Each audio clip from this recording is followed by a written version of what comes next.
जय गुरु जी। पूरी संगत को जय गुरु जी। पूरी संगत को नमस्कार। आपने बहुत अच्छा ये प्लेटफॉर्म क्रिएट किया है, specially during the time of pandemic. हम लोग गुरु जी की संगत सुनते हैं, बहुत अच्छा लगता है। आज आपने मुझे भी अवसर दिया है, थैंक यू वेरी मच। मैं आपको संगत गुरु जी की तो बहुत है, थोड़ी सी संगत सुनाता हूं और जितने मेरे लेसन्स मैंने गुरु जी से सीखे हैं वो आपसे शेयर करूंगा। हो सकता है उससे आपको भी कुछ फायदा हो। तो उषा ने बता दिया होगा आपको, श्रीमती जी ने, कि हम लोग कैसे गुरु जी से मिले, पर मैं थोड़ा सा क्विकली रिपीट कर देता हूं।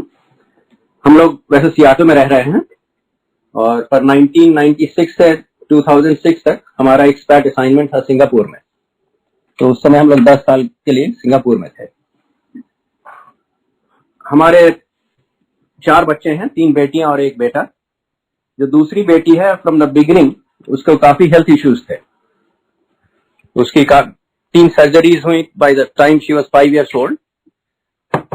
सो और तो इश्यूज ठीक हो गए उसके, परंतु एस्थमा बहुत सीरियसली शुरू हो गया था और उसको एस्थमा अटैक्स बहुत सीवियर हुआ करते थे।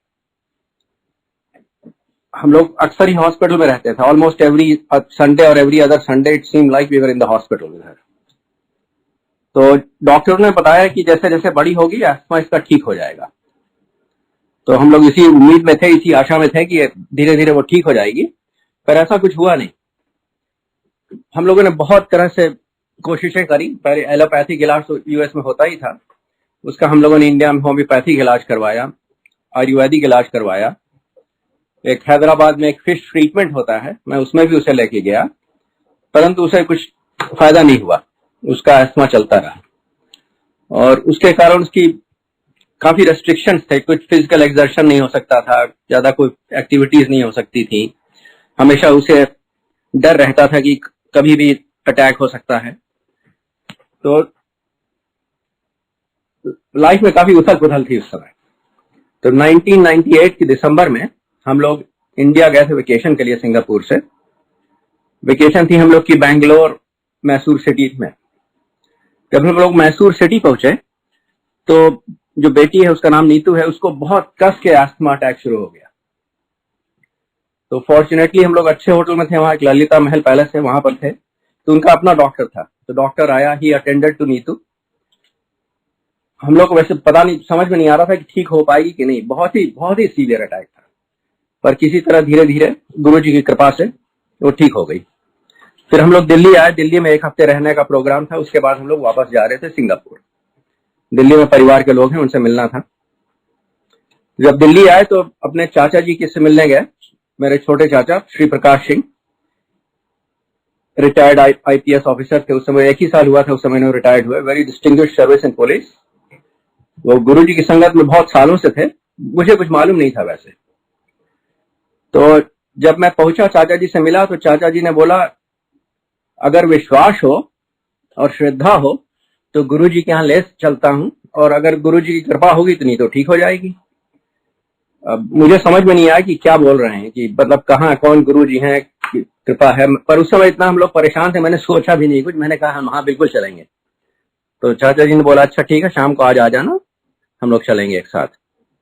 तो चाचा जी के साथ हम लोग गए गुरु जी के दरबार में। गुरु जी उस समय एम्पायर स्टेट में थे। मुझे ये भी नहीं मालूम था कि कहाँ जा रहे हैं, कौन है गुरु जी, वहां क्या एक्सपेक्ट करेंगे, और चाचा जी ने कुछ बताया भी नहीं। जब हम लोग एम्पायर स्टेट पहुंचे, जब चाचा जी कार से उतरे तो उन्होंने हमसे कहा कि अशोक फॉलो द ड्रिफ्ट। मेरा घर का नाम अशोक है। तो मैं समझ गया कि जो करेंगे वो मुझे भी करना है। उनके पीछे पीछे मैं गया।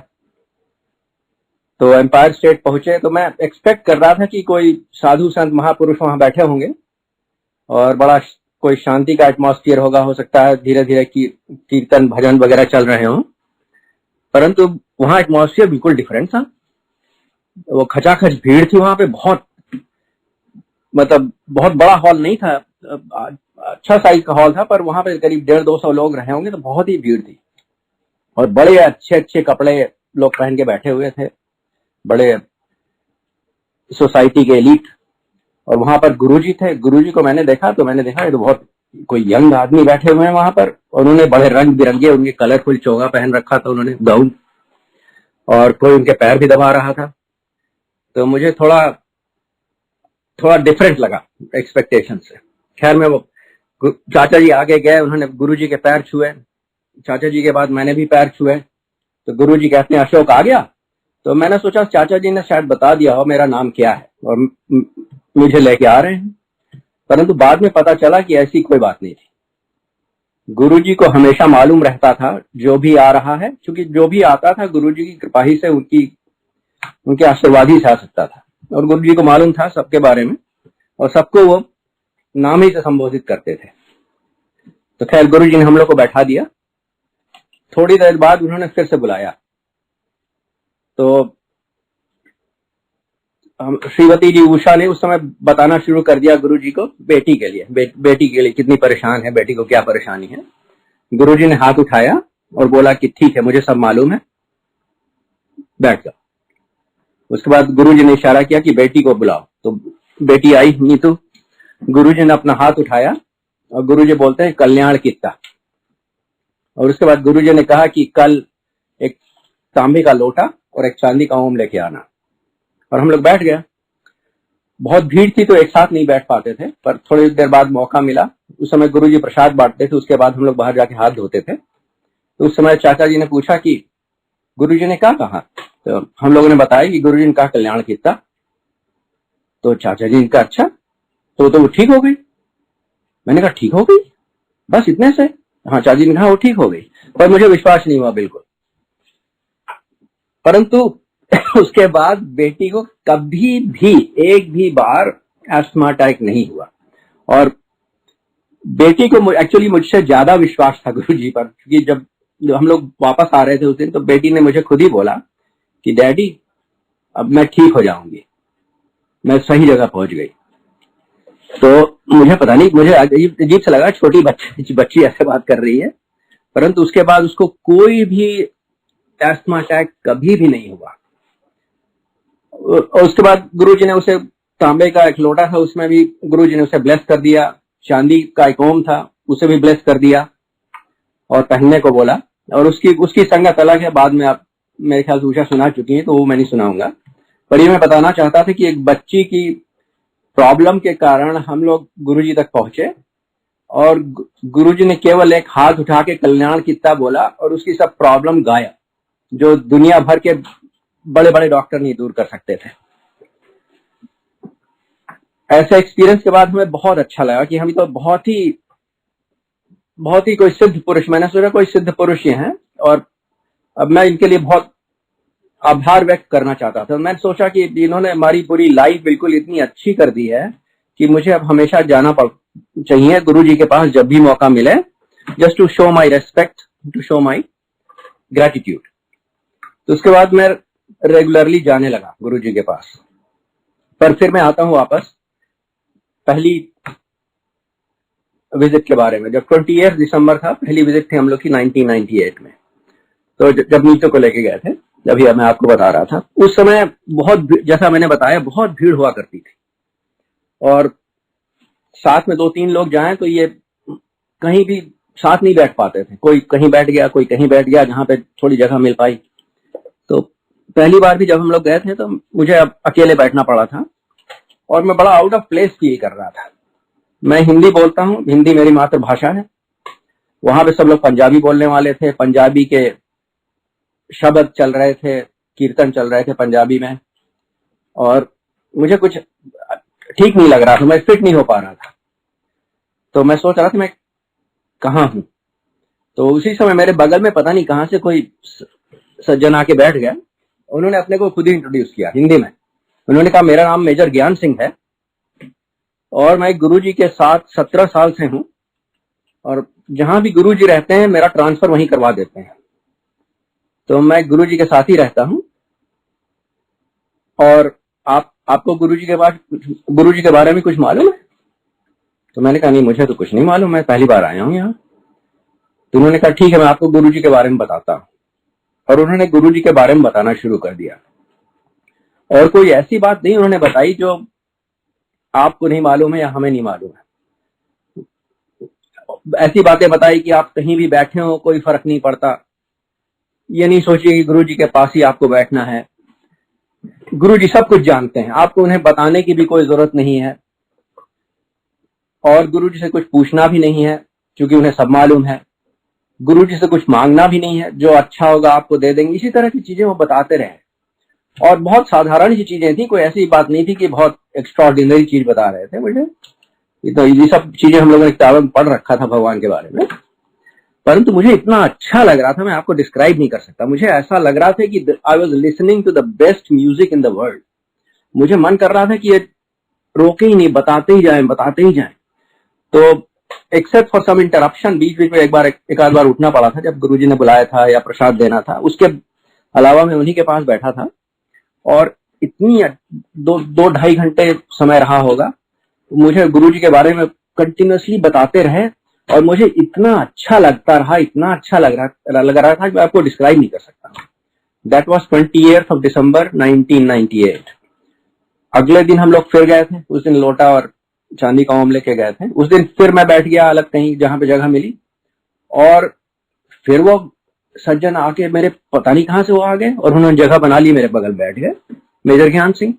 और फिर उन्होंने बताना शुरू किया गुरुजी के बारे में और मुझे इतना अच्छा लगा, इतना अच्छा लगा। मुझे मन कर रहा था कि ये कभी खत्म ही नहीं हो जब ये बता रहे हैं मुझे।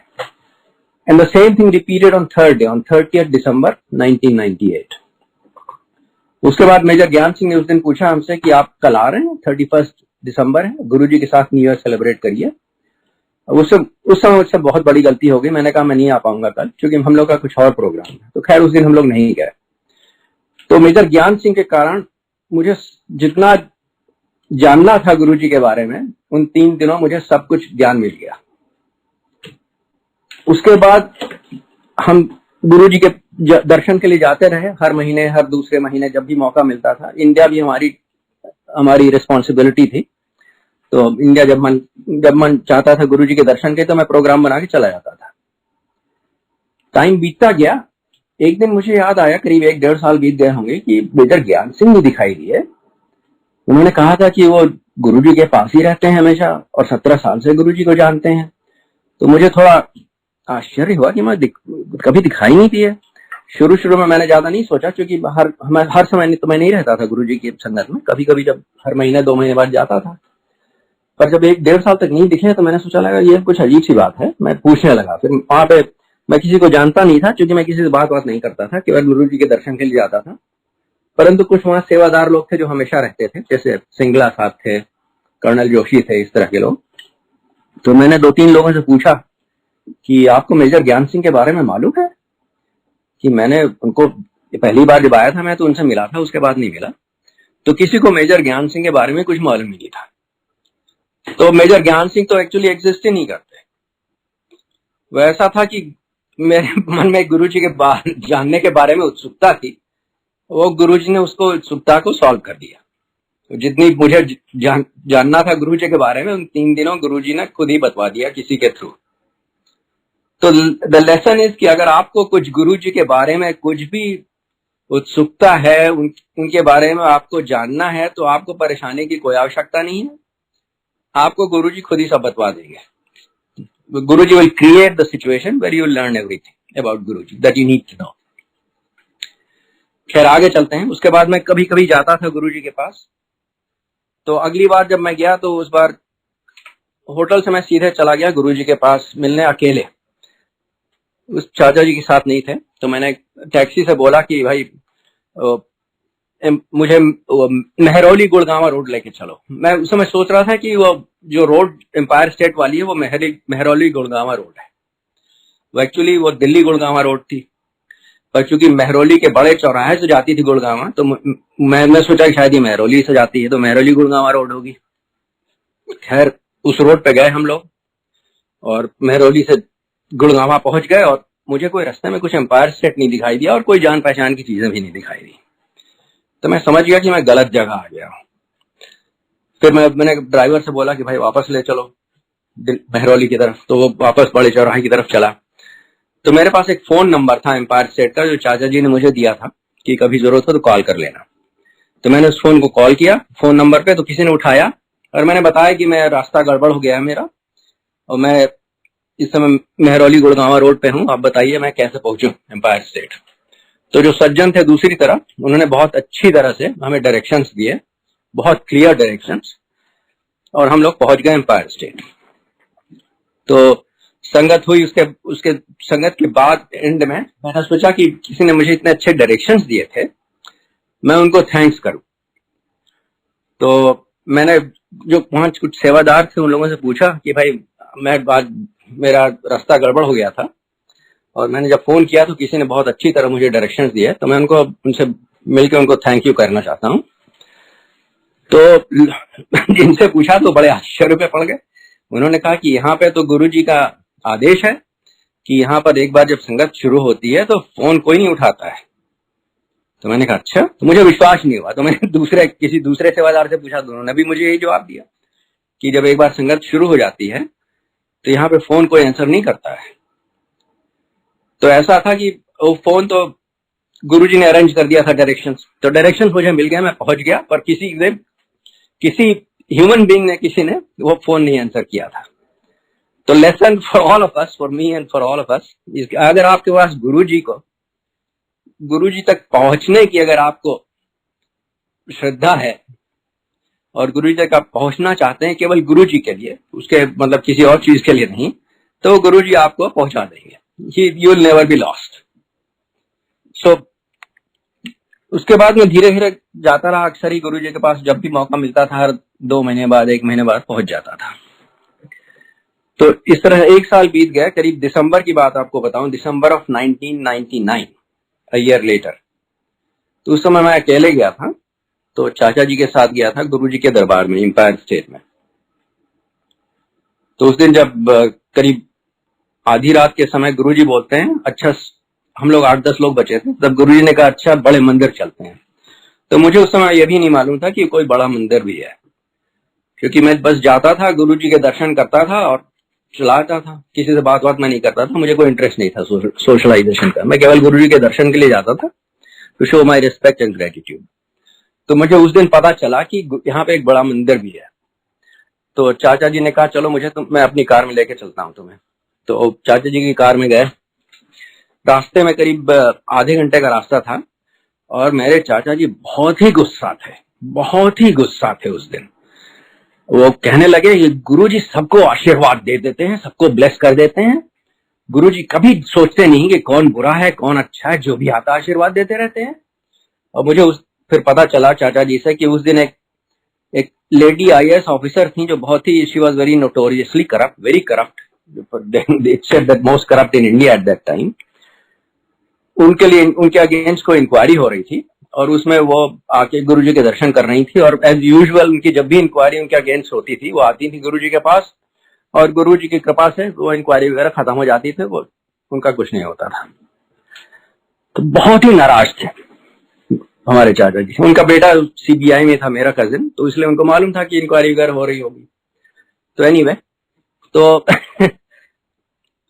बहुत ही गुस्सा थे, आधे घंटे तक वो बहुत ही नाराज थे कि गुरुजी को पता नहीं क्यों सबको गुरुजी ब्लेस कर देते हैं, कभी भी डिफरेंशिएट नहीं करते हैं कौन अच्छा है कौन बुरा है, कौन समाज के लिए अच्छा है कोई को समाज के लिए बुरा है, कुछ लोगों को तो जेल में रहना चाहिए, बाहर रहते हैं, इस तरह की बातें करते रहे।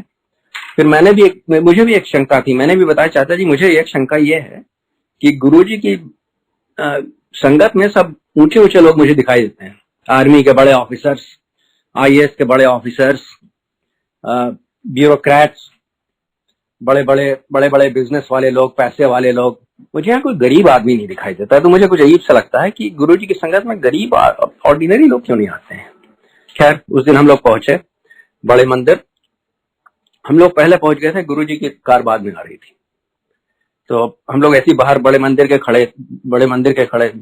बाहर खड़े थे, अंधेरा था बहुत।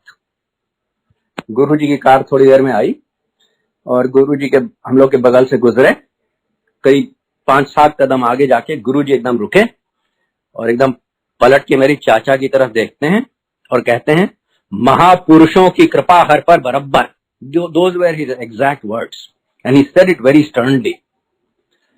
और चुपचाप से गुरुजी मुड़ते हैं, चले आते हैं बड़े मंदिर के अंदर। तो that was a great lesson. गुरु जी ने स्वयं बता दिया कि उनकी कृपा जो है वो हम सब पर बराबर है। There is no discrimination, we are all equal in front of him.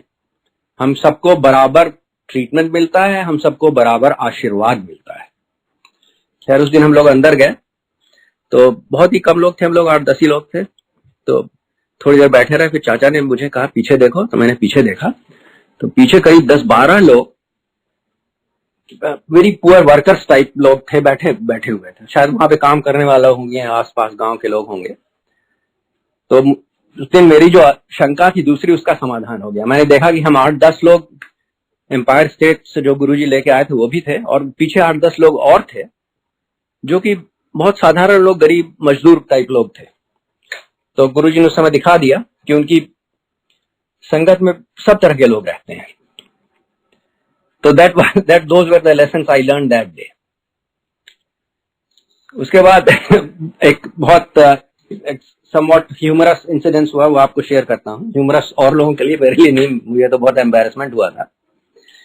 गुरुजी के यहाँ मैं जाता था, मुझे बहुत अच्छा लगता था। पर एक दिन मैंने सोचा कि गुरुजी की इतनी कृपा है और गुरुजी कुछ लेते वेते नहीं है, उनको कुछ दिया नहीं जा सकता है, तो पता मैं उनको कैसे बताऊं कि मतलब कैसे अपनी एक्सप्रेस करूं ग्रेटिट्यूड गुरुजी के लिए।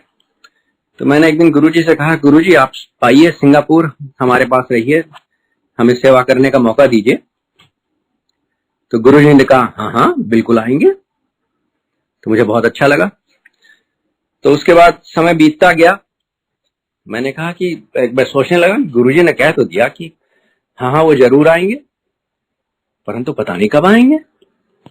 तो ये भी पूछना चाहिए कब आएंगे। तो फिर मैंने पूछा, गुरुजी आप कब आएंगे? तो गुरुजी कहते हैं 1 साल में आऊंगा। तो मैंने कहा चलो ये बड़ा अच्छा है, गुरुजी ने टाइम बता दिया।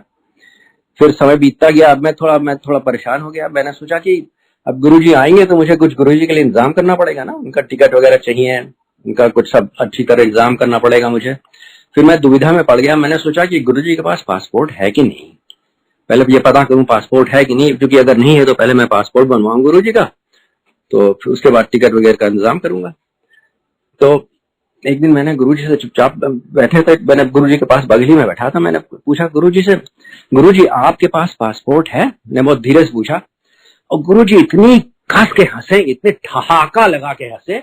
मैंने सोचा इतनी कस के हंसे, मुझे लग रहा था कि अपने सिंहासन से गिर न जाए, और इतनी कस के हंस रहे थे और सबको बोल रहे थे चारों ओर देख के, ये मुझसे पूछ रहा है कि मेरे पास पासपोर्ट है कि नहीं, और फिर हंसते थे। फिर बार बार रिपीट करते थे कि ये मुझसे पूछ रहा है मेरे पास पासपोर्ट है कि नहीं, और हंसते थे। तो मैं बहुत एम्बेरस्ड फील कर रहा था। मैंने कहा मैंने बहुत बड़ी गलती कर दी, पता नहीं मुझे पूछना नहीं चाहिए था।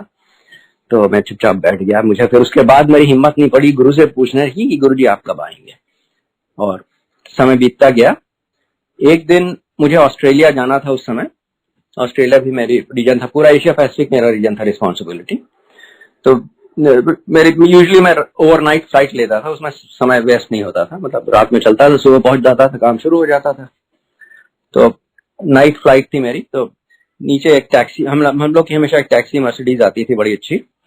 मैं गया, टैक्सी के अंदर घुसा एयरपोर्ट जाने के लिए, और मुझे जब टैक्सी के अंदर बैठा मुझे लगा मैं स्वर्ग में आ गया हूं। इतना अच्छा एनवायरनमेंट था, मैं आपको डिस्क्राइब नहीं कर सकता। बड़े बहुत ही अच्छा एनवायरनमेंट था। पता नहीं कैसा गुरुजी ने उस समय क्रिएट कर दिया था। इतनी अच्छी सुगंध थी, इतना अच्छी कुछ था उसमें एनवायरनमेंट जो मैं डिस्क्राइब नहीं कर सकता हूँ। और मुझे बिल्कुल लगा कि मैं बिल्कुल स्वर्ग में आ गया हूँ। मुझे समझ में नहीं आया, मैं काफी मतलब I was totally confused. Taxi चली एयरपोर्ट की तरफ, आधी रास्ते पहुंच के मुझे थोड़ा होश आया। तो मैंने ड्राइवर से पूछा तुमने क्या टैक्सी में कुछ परफ्यूम वगैरह रखा हुआ है क्या? तो ड्राइवर ने कहा नहीं ऐसी तो कोई बात नहीं है। तब मुझे धीरे धीरे समझ में आया कि ये तो गुरुजी हैं, और गुरुजी ने कहा था 1 साल में आएंगे, तो आज जरूर 1 साल हो गया होगा। तो गुरुजी आ गए उस दिन। तो लेसन फॉर मी वाज कि हम तो भूल जाते हैं, पर गुरुजी के महावाक्य होते हैं। गुरुजी ने एक बार जो कर दी तो वो होना ही है। वो एक बार उन्होंने कह दिया कि 1 साल में आएंगे, तो वो आ गए। और आपको इंसिडेंट्स बताता हूं।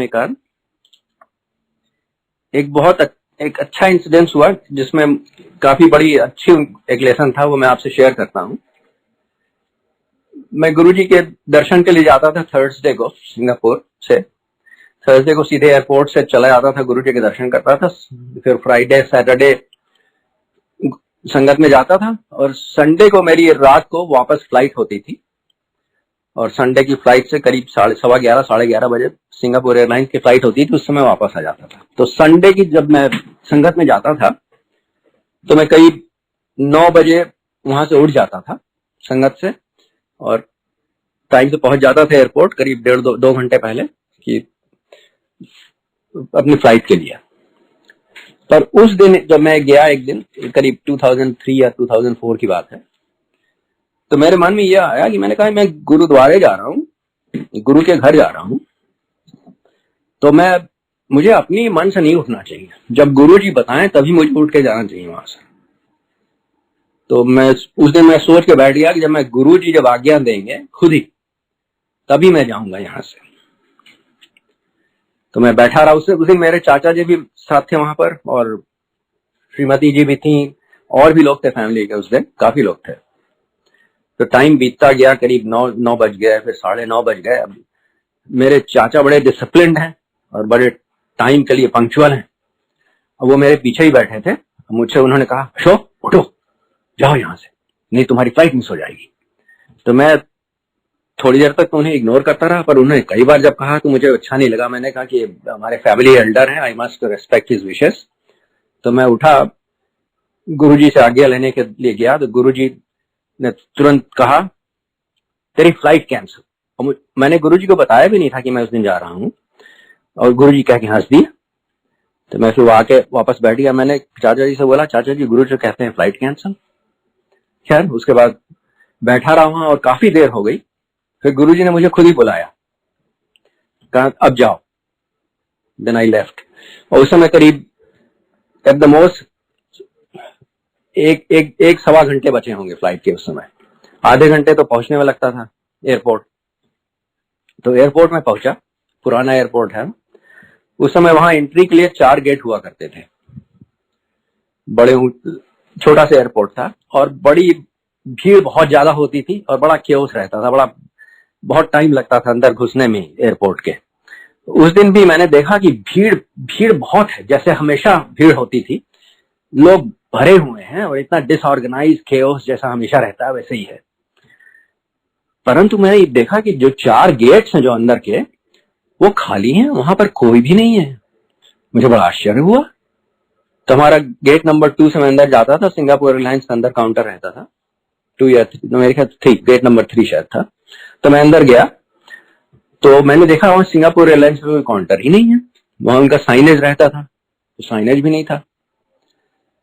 तो मैं थोड़ा परेशान हुआ। वहां पे पुलिस का कांस्टेबल बैठे रहते हैं, पुलिस वाले लोग जो आपका पासपोर्ट चेक करते हैं। तो मैंने घूम के उनसे पूछा कि यहाँ सिंगापुर एयरलाइंस में काउंटर हुआ करता था। तो उसने कहा आपको देर हो गई है, तो उन्होंने काउंटर अब बंद कर दिया है, पर आप जाइए, हो सकता है वहां पे पूछिए। तो मैं आगे बढ़ा। तो मैं जहां पे काउंटर था उनका, वैसे साइनेज तो नहीं था वहां पे, मैं उस तरफ गया। मैं तो तुरंत पीछे से एक आदमी आता है, वहां एक केबिन था, उसे मेरा नाम लेके बोलता, आप मिस्टर MP सिंह? मैंने कहा हाँ। तो उसने तुरंत मुझे बोर्डिंग पास दे दिया मेरा फ्लाइट का। तो मुझे बड़ा आश्चर्य हुआ कि उसे कैसे, मतलब ये मेरे लिए वेट ही कर रहा था ऐसे जैसे। उसके बाद इमिग्रेशन की लाइन थी। इमिग्रेशन में बहुत ही टाइम लगता था, बहुत भीड़ रहती थी, ये बड़ा केओटिक मामला रहता था हमेशा। और एयरपोर्ट भरा हुआ था, लोग भरे थे, पर मुझे विश्वास नहीं हुआ। मैंने इमिग्रेशन की लाइन पे देखा तो करीब 6-7 रोज थी, और बिल्कुल खाली, कोई भी नहीं था उस रो में, किसी भी रो में। और एयरपोर्ट भरा हुआ है, लोग हर तरफ भरे हुए हैं जैसे पहले रहते थे, परंतु इमिग्रेशन की सब लाइन खाली। मैं आराम से इमिग्रेशन के थ्रू चला गया। कस्टम में तो टाइम नहीं लगता था, उसके थ्रू चला गया। फिर उसके आगे सिक्योरिटी के 2 गेट हुआ करते थे, ऊंचे ऊंचे बहुत गेट से, और उसमें बड़ी लंबी लाइनें रहती थी सिक्योरिटी के थ्रू क्लियर होने में। और उस एयरपोर्ट में भरे हुए थे लोग, परंतु वो दोनों जो सिक्योरिटी के गेट थे, उस गेट पे कोई भी नहीं था। मुझे विश्वास नहीं हो रहा था। मैं आराम से सिक्योरिटी के थ्रू गया, अपने फ्लाइट के गेट तक पहुंचा, और आराम से फ्लाइट मैंने बोर्ड करी। मैं लास्ट था मेरे ख्याल से, और मेरी फ्लाइट में बैठा। उसी के 2 मिनट बाद उन्होंने गेट, मतलब प्लेन का गेट बंद कर दिया, डोर बंद कर दिया, और प्लेन टुक ऑफ। तो मुझे अधिक से अधिक बाहर से अंदर से अपने एयरप्लेन तक जाने में 10 मिनट 15 मिनट से ज्यादा नहीं लगा। आराम से मैं बैठा। और अगले दिन जब मैं पहुंचा, सुबह पहुंचा, तो मैंने उषा को कॉल किया। उषा उस समय सिंगापुर में और दिल्ली में थी। तो मैंने उषा को बताया अपना एक्सपीरियंस। मैंने कहा, उषा, गुरुजी को बोलना कि गुरुजी को धन्यवाद देना जाके आज, कि मेरी फ्लाइट गुरुजी इतनी अच्छी तरह अरेंज करवाई कि मुझे इतनी कन्वीनियंटली कहीं भी नहीं रुकना पड़ा, और मैं 10-15 मिनट में अपना आराम से बैठ गया प्लेन के अंदर जाके, और वापस। तो अगले उषा ने मुझे बताया कि वो अगले दिन जब गुरुजी के पास दरबार में गई, उन्होंने गुरुजी का पैर छुआ, तो गुरुजी ने खुद ही बोला, अंकल की फ्लाइट कैसी थी, ठीक थी ना? तो मतलब गुरुजी ने खुद ही अरेंज किया था सब कुछ, and just to make sure Guruji ने खुद ही बता भी दिया और पूछ भी लिया कि गुरुजी की मतलब फ्लाइट ठीक थी कि नहीं। पर देखिए, लेसन उसमें आपको शेयर करता हूँ। मुझे कुछ समय लगा खुद ही समझने में। उस दिन मेरे मन में विचार आया था कि मैं गुरुजी जब कहेंगे तभी मैं यहां से उठूंगा। मैंने गुरुजी पे छोड़ दिया था डिसीजन। मेरा डिसीजन खुद अपना नहीं था कि मैं किस दिन अपने से जाऊंगा। तो बेसिकली विदाउट रियलाइजिंग इट मैंने सरेंडर कर दिया था। तो that is the value of surrender, that is the power of surrender. जब मैंने गुरुजी पे छोड़ दिया तो एकदम मिराकुलस चीजें हुई। अपने से जाता तो ऐसे कभी नहीं हो सकता था। तो लेसन उसमें यह हम सब के लिए कि आप गुरुजी से कुछ मांगिए नहीं, गुरुजी पे छोड़ दीजिए। अगर आप गुरुजी पे छोड़ देंगे तो सब कुछ जितना अच्छा हो सकता होगा, गुरुजी सब कुछ अरेंज कर देंगे।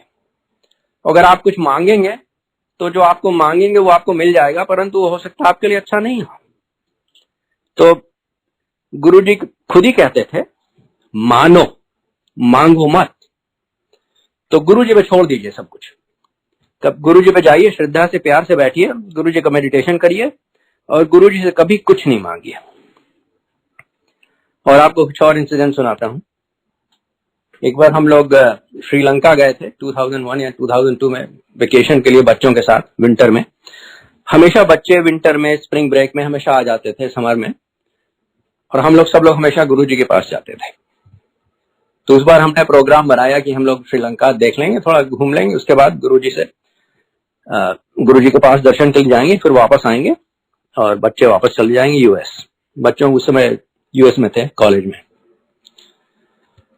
तो हम लोग, पर जब मैं प्लान बना रहा था तो मैंने ये ध्यान दिया कि दिल्ली में अक्सर कोहरा बहुत होता है। दिसंबर का समय था और फ्लाइट्स वगैरह अक्सर गड़बड़ होती रहती हैं। तो मैंने ये अलाउड नहीं किया था कि फ्लाइट गड़बड़ हो सकती है।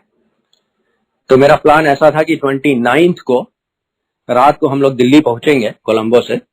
30 दिसंबर की मॉर्निंग हम लोग टैक्सी से जाएंगे दिल्ली से जलंधर। उस समय गुरुजी जलंधर में थे, और फिर गुरुजी के दर्शन करेंगे, और 31 की सुबह वहां से जलंधर से वापस दिल्ली आ जाएंगे। 31 की रात की हमारी फ्लाइट थी। 1 को हम लोग सुबह पहुंचेंगे सिंगापुर, और फिर 1 की आफ्टरनून की फ्लाइट थी बच्चों की वापस यूएस जाने की। तो जो हमने प्लान बनाया था उसमें ये गुंजाइश नहीं थी कुछ डिले वगैरह की। अच्छा, जब कोलंबो में, उस पहले तो नहीं सोचा, पर जब मैं कोलंबो में अपनी फ्लाइट पे बैठा तो हम परिवार के साथ, तब मैं ये सोचने लगा कि अब ऐसा हो सकता है कि अगर दिल्ली में अगर कोहरा हो तो सब प्लान मेरा गड़बड़ हो जाएगा। गुरुजी के दर्शन कैसे होंगे, पता नहीं फ्लाइट कहाँ चली जाए। खैर, मैं मनाता रहा कि सब ठीक ही रहे, मैं सोच रहा था। परंतु जब हम लोग दिल्ली पहुंचे तो फ्लाइट जब लैंडिंग करने की कोशिश करी तो उसने लैंडिंग अबॉर्ट कर दी, मतलब लैंड नहीं कर पाया, फिर ऊपर आ गया प्लेन। और फिर पायलट इंटरकॉम में आके बोलता है कि इस समय दिल्ली में बहुत फॉग है, कोहरा बहुत ज्यादा है। मैंने एक बार कोशिश करी लैंड करने के लिए, पर मैं लैंड नहीं कर पाया, एक बार और कोशिश करूंगा। मैं मना रहा था गुरुजी से, गुरुजी कुछ करिए, लैंड करवा दीजिए। खैर, दूसरी बार भी उसने कोशिश करी, लैंड नहीं कर पाया।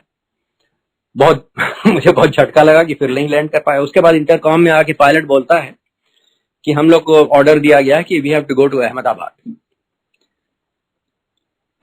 अब मुझे इतना दुख हुआ। मैंने कहा अब तो अहमदाबाद पहुंच जाएंगे तो अब गुरुजी के दर्शन कैसे करेंगे अगले दिन जालंधर में जाके। मैं गुरुजी से प्रार्थना कर रहा था, मेरे परिवार के सभी लोग कर रहे होंगे कि गुरुजी किसी तरह से कुछ करवाइए जिससे आपके दर्शन हो पाए कल। और उसी समय पायलट फिर से आया इंटरकॉम में और पायलट ने कहा कि the control tower has asked us to come back, the fog is lifting, so we'll try once more. बहुत मैं खुश हुआ, मैंने कहा शायद देखिए शायद हो जाए।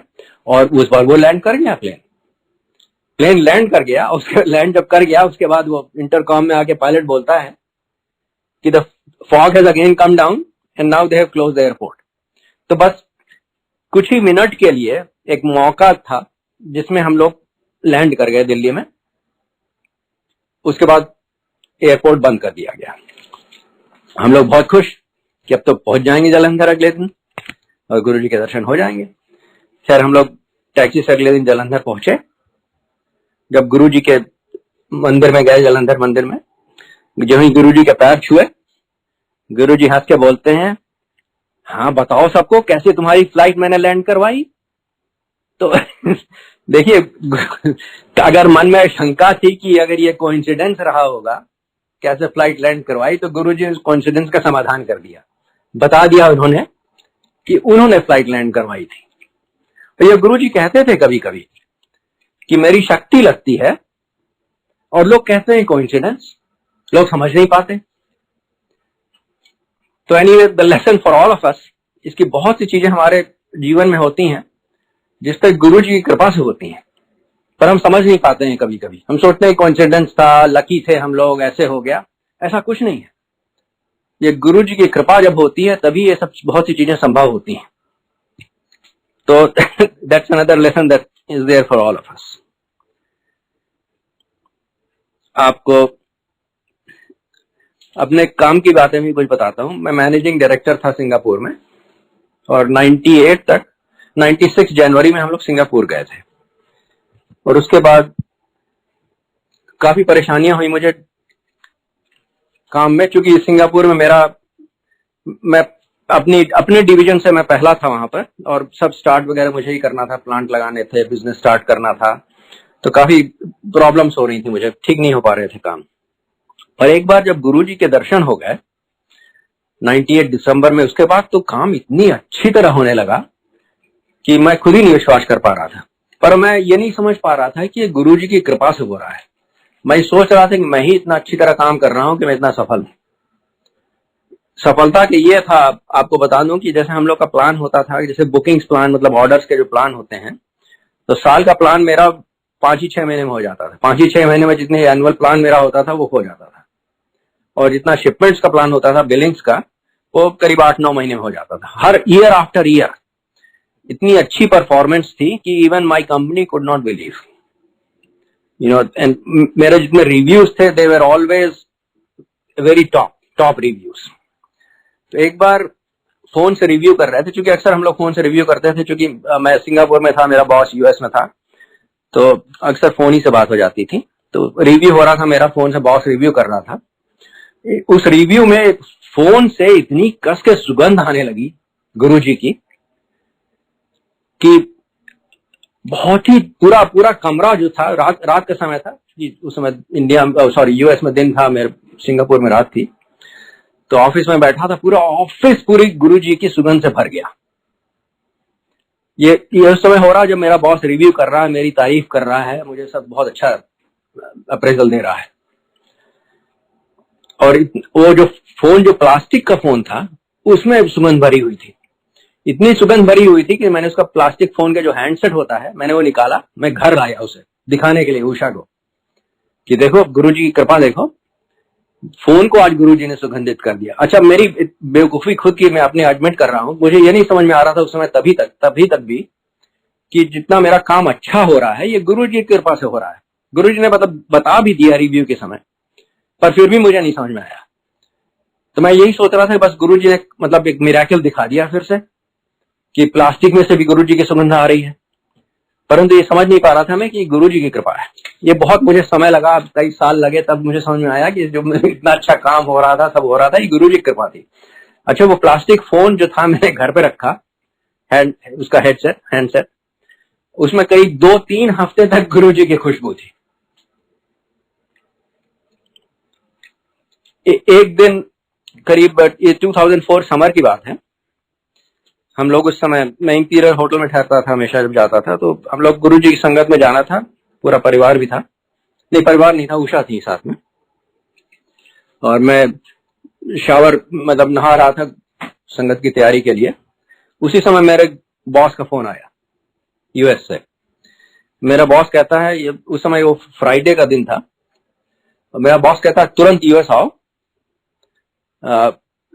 मैं चाहता हूं कि तुम यहाँ पे वाइस प्रेसिडेंट, यहाँ पे यूएस में तुम्हारे लिए बुलाया जा रहा है for your appointment as vice president.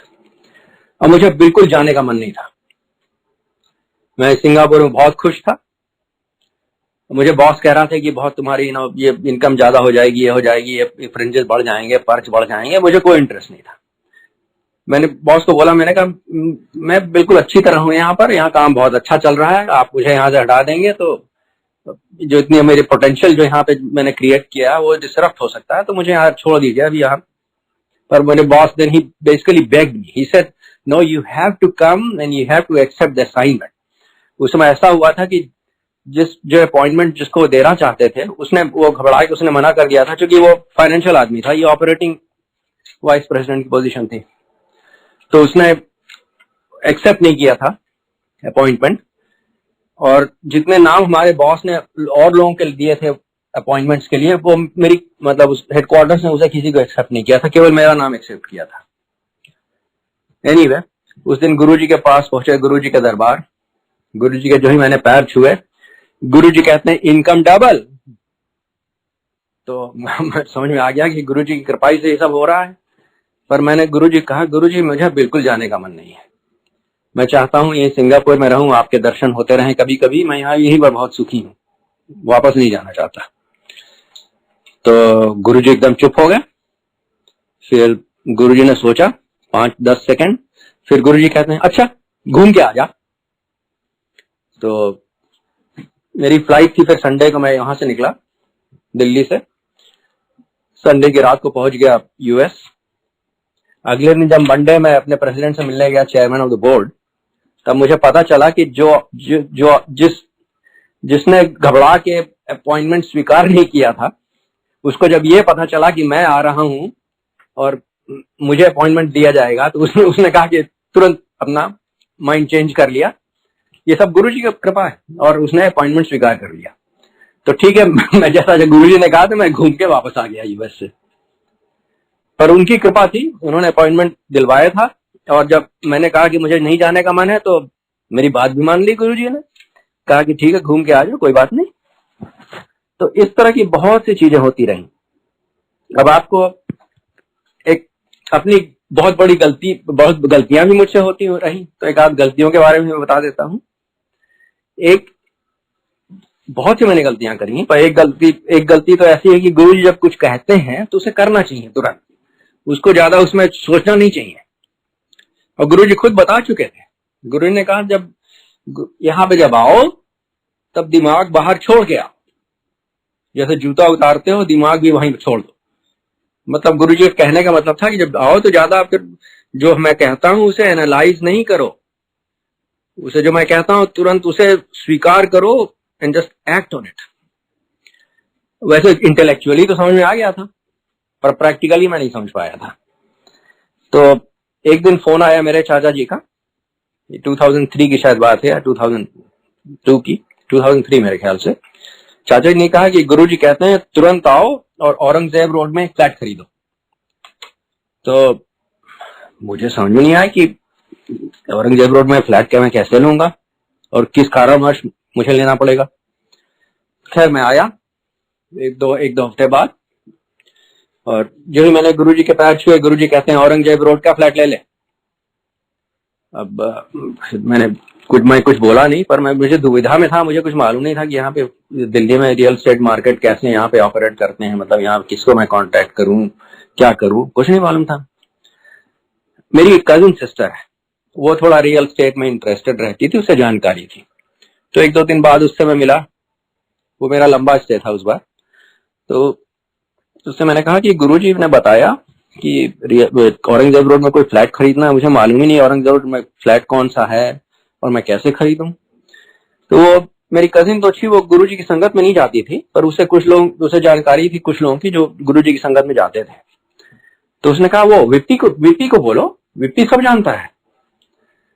तो विपी गुरुजी के सेवादारों में हमेशा रहता था।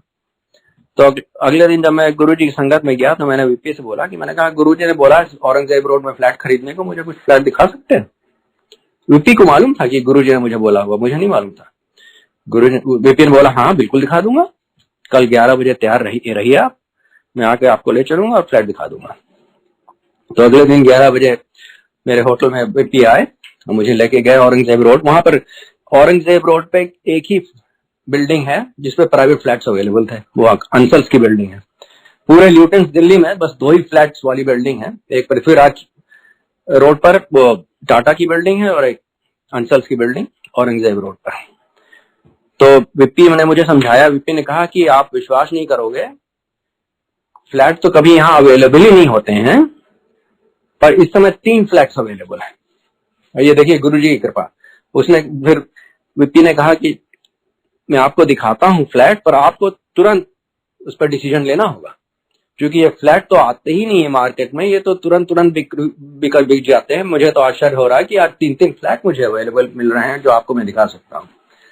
खैर मैं देखने गया फ्लैट बहुत सुंदर, बड़े अच्छे लगे मुझे, पर मैंने वही गलती कर दी, वही दुविधा में पड़ गया कि मैं फ्लैट लेके करूंगा क्या। फिर मैंने हिसाब किताब शुरू किया कि मैं आता हूँ दिल्ली तो मेरा $300-400 का खर्चा होता है पर डे। यूजुअली मैं इतने दिन साल में रहता हूँ दिल्ली, तो इतना मेरा खर्चा है। और ये फ्लैट का दाम उस समय 3 करोड़ रुपए था। मैंने कहा अगर 3 करोड़ रुपए का अगर मैं इन्वेस्ट कर दूं, इसका इंटरेस्ट मिले तो मेरा इतना मिल जाएगा और ये ज्यादा होगा, तो खर्चा तो इतना नहीं है मेरा दिल्ली में आने का। तो मैंने कहा फाइनेंशियली तो it doesn't make any sense. वो मेरी बुद्धि थी, इस समय गड़बड़ हो रही थी, तो सोच नहीं पा रहा था कि समझना ये चाहिए था मुझे कि गुरुजी ने जो बोला तुरंत करो, पर वही गलती करी मैंने। गुरुजी ने कहा था कि जूते के साथ दिमाग भी बाहर रख दिया करो, मैंने जूते के साथ दिमाग अपना बाहर नहीं रखा था। मैं उसको एनालाइज करने लगा, ओवर एनालाइज करने लगा। फिर मैं उस समय सोचने लगा कि मैं अगर गुरुजी वहां पर अपना संगत करें तो मैं फ्लैट ले लेता हूँ, क्योंकि एक फ्लैट जो था वो ग्राउंड फ्लोर पे था, मुझे बहुत अच्छा लग रहा था। मैंने कहा अगर संगत करेंगे तो बड़ा अच्छा है, बाहर से लोग सीधे एंटर कर लेंगे, बिल्डिंग के अंदर जाने की जरूरत नहीं, क्योंकि वहां स्लाइडिंग डोर से बाहर एंटर करने के लिए उसमें बाहर लोग जूता उतार सकते हैं। तो मैंने कहा कि पूछूं कैसे। गुरुजी से मैं बात नहीं कर पाता था, क्योंकि गुरुजी पंजाबी जो बोलते थे वो अपने गांव वाली पंजाबी बोलते थे और बहुत तेजी से बोलते थे, और मुझे कुछ नहीं समझ में आता था और बहुत ही कम समझ में आता था, थोड़ा बहुत समझ जाता था, बहुत कम। तो मैं गुरुजी से बात करने में बहुत हिचकता था। मैंने कहा मैं पूछूंगा तो पता नहीं गुरुजी क्या बताएंगे, मुझे कुछ समझ में आएगा नहीं। तो मैंने कहा किसी और से पूछते हैं। वो बहुत बड़ी गलती कर दी। मैंने वहां पे एक मिस्टर सिंगला थे जो गुरु जी के सेवादार थे, मैंने कहा इनसे पूछूं, इनको सब मालूम रहता है। तो मैंने सिंगला से पूछा, मैंने कहा अगर गुरुजी चेंज करना चाहते हैं एम्पायर स्टेट से तो मैं एक फ्लैट खरीद लूं, वहां पे गुरुजी अपनी दरबार लगाएंगे। तो सिंगला हंसने लगे, कहने लगे गुरुजी यहां से नहीं जाएंगे कहीं भी। तो मैंने कहा ठीक है। फिर मैंने कहा तब मैं क्या करूंगा खरीद के। तो मैंने वो फ्लैट खरीदा नहीं, बीपी को बोला नहीं मुझे नहीं खरीदना। तो अच्छा उस समय देखिए, उस समय उसका दाम था फ्लैट का 3 करोड़ रुपए, इस समय पता नहीं होगा 20-25 करोड़ रुपए। तो गुरुजी जो मेरे लिए कह रहे थे वो मेरी भलाई के लिए कह रहे थे। अच्छा वो भी उस समय जो 3 करोड़ रुपए में जो मैं खरीदता वो फ्लैट, वो मेरे स्टॉक ऑप्शंस के कुछ पैसे थे जो अलग एक तरह के। और उसके बाद क्या हुआ कि विद इन 1 मंथ कुछ जैसा होता है अक्सर की कंपनी की स्टॉक प्राइसेस लोअर हो गई काफी एकदम से, और वो स्टॉक ऑप्शन जो वो पर्टिकुलर जो मैं सोच रहा था यूज करने की वो एक्सपायर भी हो गए। तो वो बेसिकली वो जितना 3 करोड़ जो मैं यूज करने वाला था वो 3 करोड़ भी गायब हो गए, फ्लैट भी नहीं अपना हुआ, कुछ नहीं हुआ। मूर्खता मेरी ये थी कि मैं गुरुजी ने जो आज्ञा दी थी वो मैंने स्वीकार नहीं करी तुरंत, मैं अपना दिमाग उसमें लगाने लगा। अच्छा, उसके बाद बहुत सी चीजें हुई। अब इतना समय नहीं कि आपको सब कुछ बता सकता हूं, पर बहुत से रिलेटेड इंसिडेंट्स हुए उससे। और फिर बाद में मुझे यह पता चला कि गुरुजी चाहते थे कोई सेंटर लोकेशन हो जहां पर संगत लगाएं। अब मुझे बहुत दुख हुआ, मुझे बहुत पश्चाताप हुआ। इस पता करने मुझे 1-2 साल लगे थे। उस लोगों ने बताया कि हाँ, गुरुजी देख रहे थे कि कोई और जगह ऐसी जो सेंट्रल दिल्ली में हो, जो लोगों का कन्वीनियंट हो आने को। अब मुझे बहुत ही पश्चाताप हुआ। मुझे लगा कि मेरे गुरु ने मुझे एक ही बात अपने लिए करने को दी और मैंने वो भी अपनी मूर्खता में वो नहीं करी। मैं बहुत दुखी था। एक दिन गुरुजी ने मुझे बुलाया और सुबह बुलाया था, और गुरुजी ने मुझे उस दिन बुलाया और मुझे बहुत स्ट्रिक्टली समझाया। उन्होंने कहा, देख, अपने और अपने गुरु के बीच में किसी को नहीं लाते। और फिर मुझे उन्होंने 2 फोन नंबर दिए। कहा कि एक फोन नंबर मेरे गौरव का है, मेरा भतीजा, और दूसरा फोन नंबर मेरे ड्राइवर का है। और उन्होंने कहा, मैंने इन दोनों को इंस्ट्रक्ट कर दिया है कि तेरा फोन जब भी आएगा वो मुझे तुरंत बताएं, मैं तुरंत तुमसे बात करूंगा। मैं पाठ में भी बैठा हूं तो मैं उठूंगा तुमसे बात करने के लिए। तो वेरी क्लियर। अच्छा, वो that was a very important lesson for all of अस। मुझे समय लगा थोड़ा समझने में, पर गुरुजी क्या कह रहे थे हम सबके लिए, कि अगर आपको गुरुजी तक पहुंचना है तो आप किसी को बीच में नहीं लाइए। आप डायरेक्ट कांटेक्ट, डायरेक्ट कम्युनिकेशन करिए गुरुजी से। और गुरुजी के दरवाजे हमेशा खुले हैं। जब भी आप पहुंचना चाहेंगे आप पहुंच जाएंगे, पर आप अपने दरवाजे खोलिए। ये गुरुजी ने समझाया कि किसी को बीच में नहीं डालो, मुझसे डायरेक्ट बात करो, और जब मन चाहे तब बात करो। और जब भी तुम फोन करोगे मैं तुम्हारा फोन लूंगा, मैं तुझसे बात करूंगा। तो ये बहुत इंपॉर्टेंट लेसन है हम सबके लिए। प्लीज किसी पे आप डिपेंड नहीं करिए गुरुजी के बारे में जानने के लिए। आप डायरेक्ट कांटेक्ट करिए, डायरेक्ट कम्युनिकेशन करिए through meditation. That is the only way to reach Guruji. और आप कभी भी गुरुजी से कांटेक्ट कर सकते हैं, पर आप अपने दरवाजे खोलिए। अपनी शंकाओं में नहीं डूबे रहिए कि भगवान नहीं मिलते हैं, गुरुजी तक नहीं पहुंच पाएंगे, गुरुजी पता नहीं कहां है, अब है भी नहीं। ये सब नहीं सोचिए, मेडिटेशन करिए। That is the only way to contact him and you will not be disappointed. और आपको एक बहुत सी चीजें बताने थी, पर उसमें समय कम है पर एक बहुत जरूरी चीज आपको बताना चाहता हूं। अब गुरुजी कौन थे? तो गुरुजी ने खुद ही मुझे बताया कौन थे। हम लोग अक्सर सिंगापुर से जाते थे तो गुरुजी काफी देर तक बैठाए रहते थे। कभी 1 बज जाते थे, कभी 2 बज जाते थे, रात भर भी बैठाते थे एक आध बार। और फिर लोग मुझे बताते थे कि गुरुजी पाठ करने लगते हैं। तो मुझे ये नहीं समझ में आता था कि गुरुजी सोते भी हैं कि नहीं कभी। मतलब हम लोग रात को इतनी देर तक संगत चलती रहती है और उसके बाद सुबह सुबह गुरुजी अपना पाठ करना शुरू कर देते हैं। तो मैं सोचता रहता था हमेशा कि गुरुजी पता नहीं सोते भी हैं कि नहीं। पर गुरुजी ने बता दिया था बहुत क्लियरली मुझे कि कभी गुरु से पूछना नहीं कुछ। तो मुझे कुछ पूछने की हिम्मत नहीं होती थी। पर ये बच्चों की तरह मेरे मन में दुविधा भी रहती थी, बड़ा थोड़ा सोचता भी रहता था कि गुरुजी पता नहीं कब सोते हैं कि नहीं। एक दिन मैं अपने को रोक नहीं पाया, कोई था नहीं वहां पर, तो गुरुजी के पास ही बैठा था और कोई आसपास नहीं था। तो गुरुजी से मैंने पूछा कि गुरुजी आप सोते हैं कभी? गुरुजी मुस्कुराए, और वो बिल्कुल डिवाइन मुस्कान थी। वह केवल भगवान ही उस तरह से मुस्कुरा सकते हैं। और गुरुजी ने बहुत क्लियरली, हम उनके वर्ड्स रिपीट करेंगे आपके लिए। गुरुजी ने कहा, मैं सोऊंगा तो सृष्टि को कौन देखेगा? मैं सोऊंगा तो सृष्टि को कौन देखेगा? These where his exact words. और गुरु ने बिल्कुल हिंदी में बोला, मुझे बिल्कुल ठीक से समझ में आ गया। पंजाबी में नहीं बोला, मैं कंफ्यूज हो सकता था। तो गुरुजी रिवील्ड हिमसेल्फ, खुद ही बता दिया उन्होंने कि वो कौन है। वो स्वयं शिव जी हैं। अब आपको ये सोचेंगे कि गुरुजी अगर शिव जी थे तो वो क्या कर रहे थे? तो इसके लिए आप शिव पुराण पढ़िए। उसके लिए कभी बाद में बात होगी तो बाद में बता दूंगा कि शिव जी खुद ही आते हैं सदगुरु के रूप में अपने कुछ भक्तों की कल्याण करने के लिए। तो गुरुजी कुछ भक्तों के लिए आए थे, उनके लिए अभी भी हैं। उनके कल्याण के लिए। और गुरुजी ने तो बहुत कुछ किया, हमें 2 लाइफ दी हैं और बच्चों के सब हमारे इंतजाम किए हैं, उनकी पढ़ाई का, उनकी शादी का। जिस घर में मैं रहता हूँ गुरुजी निवास, वो भी गुरुजी का घर है, उसका भी इंतजाम उन्होंने ही किया है। और सब कुछ बहुत है, पर आज समय कम है तो उसमें आज इतना नहीं बता पाऊंगा। पर आपको मैं ये बताना चाहता हूँ कि आपको गुरुजी से अगर आपको जुड़ना है, गुरुजी तक पहुंचना है, the only way is through meditation. Guruji कहते थे टेलीपैथी से बात किया कर। तो मुझे शुरू में तो समझ में नहीं आता था कि गुरुजी क्या कह रहे हैं टेलीपैथी। मुझे क्या मालूम टेलीपैथी क्या होती है, मैं कैसे टेलीपैथी से बात करूं। मैं सोच रहा था गुरुजी को तो मालूम है टेलीपैथी, वो अपना बात कर लेते हैं, मैं कैसे बात करूंगा। धीरे धीरे समझ में आया कि गुरुजी कह रहे हैं कि मेडिटेशन कर, that is the only way to reach him. So I want to share that with all of you. The only way to reach Guruji, the only way to communicate with him is through meditation. आप किसी rituals के चक्कर में नहीं पड़िए, केवल meditation करिए। That is the only way. There's no other way to reach him, to find him. और देखिए जो भगवान होते हैं, हम लोग बहुत से लोग ये सोचते हैं कि ये कर दें हम भगवान के लिए, ये मंदिर बनवा दे, ये कर दे, वो कर दे तो भगवान खुश हो जाएंगे। देखिए everything we have from Guruji belongs to गुरुजी।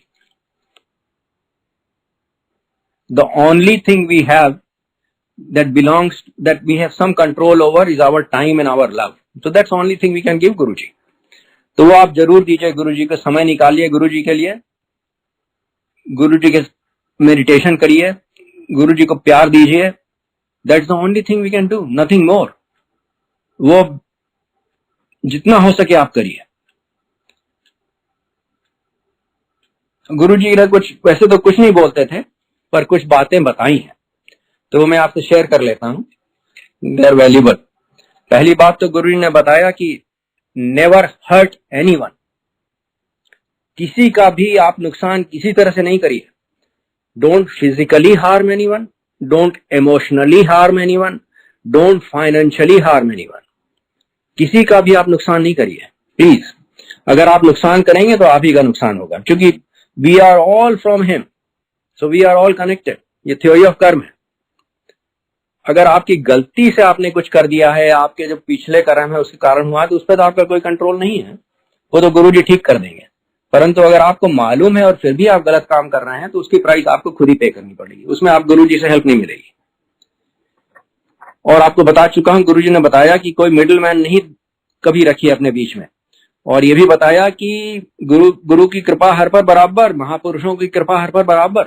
तो we are all equally blessed and we all are his children and we all have direct access to him, but we must have direct access, we must use direct access. कभी किसी को अपने बीच में नहीं लाइए। अभी किसी को नहीं सोचिए कि कोई और मुझे बता पाएगा गुरुजी के बारे में, या मैं इसके थ्रू गुरुजी से तक पहुंच जाऊंगी, ऐसा कुछ नहीं सोचिए।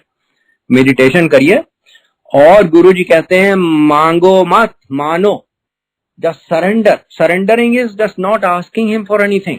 कुछ मांगिए नहीं उनसे, केवल उनको मानिए श्रद्धा से, प्यार से, बस। और सब कुछ उन पर छोड़ दीजिए। वो जो भी होगा वो सबसे अच्छा होगा। इसका ये मतलब नहीं कि हमेशा अच्छा ही अच्छा होता रहेगा। जिंदगी में ऊपर नीचे चीजें होती हैं, वो अपने कर्म का चक्कर है, परंतु वो गुरुजी ठीक करते रहेंगे। सब गुरुजी पर छोड़िए, उनसे कुछ नहीं मांगिए, केवल अपने श्रद्धा दीजिए, अपना समय दीजिए उनको। और गुरुजी कहते थे गुप्त दान और गुप्त जाप। गुप्त दान के लिए कहते थे गुरुजी कि अगर दाएं हाथ से दो तो बाएं हाथ को नहीं मालूम होना चाहिए, तो खूब दान करिए पर किसी को नहीं मालूम होना चाहिए। अगर आपने अपनी नेम प्लेट कहीं लगवा दी अपने दान के लिए तो दान यूजलेस हो गया। तो जो भी दीजिए किसी को नहीं मालूम होना चाहिए। It should be totally confidential, totally anonymous.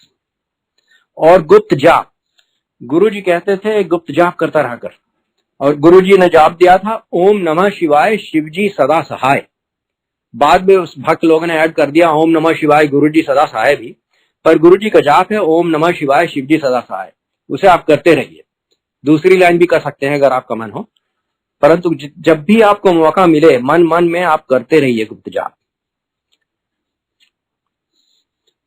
आप बिल्कुल कोई भी, गुरुजी किसी को डिसअपॉइंट नहीं करेंगे। आप बस मेडिटेट करिए, उनको समय दीजिए, उनसे प्यार रखिए, उनसे कुछ नहीं मांगिए, सब कुछ होता रहेगा, मिराकल्स होते रहेंगे। मिराकल्स का ये नहीं मतलब है कि आप मिराकल्स मांगते रहिए। मिराकल्स इसलिए होते हैं कि गुरु, अब देखिए हम लोग ह्यूमन बीइंग्स हैं, गुरु, अब हमें कैसे मालूम गुरु हमारे कौन है? तो इसलिए मिराकल्स होते हैं, जिससे आप जान जाइए कि ये सर्व समर्थ सर्वशक्तिमान है, इसलिए मिराकल्स हो रहा है। अगर एक बार आप जान गए तो आपको फिर श्रद्धा होनी चाहिए, भक्ति होनी चाहिए, फिर बार बार मिराकल्स आप डिमांड नहीं करिए, वो खुद ही होते रहेंगे, पर एक्सपेक्ट नहीं करिए, डिमांड नहीं करिए। गुरुजी का ये मतलब नहीं कि वो मिराकल करते रहे, जो आपको करना है आप करते रहिए with full vigour, with full commitment, पर उनसे कुछ मांगिए नहीं। जो आउटकम होगा, जो रिजल्ट होगा, जो गोल्स होंगे, वो गुरुजी खुद ही आपको दे देंगे, और वो सबसे अच्छे होंगे। मैंने गलतियां करी हैं, कभी मौका मिलेगा तो बताऊंगा, अगर एम्बैरस नहीं होगा। मैंने कुछ मांगा एक बार गुरुजी से, और गुरुजी ने बिल्कुल दे दिया जो मांगी, और उसका जो असर हुआ बिल्कुल उल्टा हुआ। मुझे इतना दुख हुआ कि मैंने क्यों मांगा गुरुजी से, ये तो बिल्कुल उल्टा हो गया, और जो मैंने मांगा था वही हुआ, पर उसका असर बिल्कुल उल्टा था। पर ये ह्यूमन बीइंग हूं, इतना समझ नहीं थे कि इसका मतलब क्या हो सकता है। तो गुरुजी से कभी भी कुछ नहीं मांगिए, बस गुरुजी को टाइम दीजिए, और देखिए अब अगर आपको गुरुजी मिल गए हैं तो इससे बड़ी कोई ब्लेसिंग है नहीं। गुरु जी को अगर जिसने जिसने पा लिया है तो उसकी ब्लेसिंग ये है कि you have a life of without any fear, without any worries. You have a journey that should be totally fearless and totally without any worries.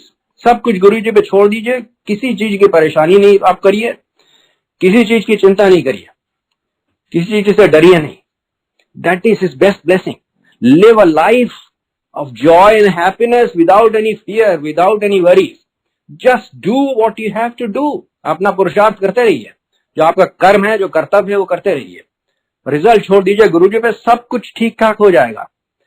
और एक बार गुरुजी मिल गए हैं तो आपको कुछ आवश्यकता ही नहीं है। Everything is yours once you have found Guruji, it's all yours. उससे बड़ी कोई ब्लेसिंग है ही नहीं, और वो भी जब सदगुरु हमारे खुद भगवान शिव जी हैं। इससे बड़ी क्या ब्लेसिंग हो सकती है हम लोग के लिए। तो I just want to leave you with the thought कि you are all infinitely blessed. अगर आपको गुरुजी मिल गए हैं, आपको अब कुछ जरूरत है ही नहीं। आप अपना जो कर्तव्य है, जो काम है, करते रहिए, किसी चीज की चिंता मत करिए, किसी चीज से डरिए नहीं, सब कुछ ठीक होगा, और गुरुजी के हाथ में सब छोड़ दीजिए। जय गुरुजी। जय गुरुजी अंकल। जय गुरु अंकल, वी हैव टाइम, अगर आप और सत्संग शेयर करना चाहते हैं तो प्लीज कर सकते हैं। कितना टाइम है बता दीजिए, तो मैं एक आध चीजें और बता। एनी टाइम, हमारे पास है, टाइम है। तो अच्छा, यस। तो एक बात और मैं बताना चाहता हूं कि हम लोग, बहुत लोग सोचते हैं कि गुरुजी ने ये संसार छोड़ दिया 31 मई 2007 को। देखिए ऐसा कुछ नहीं है।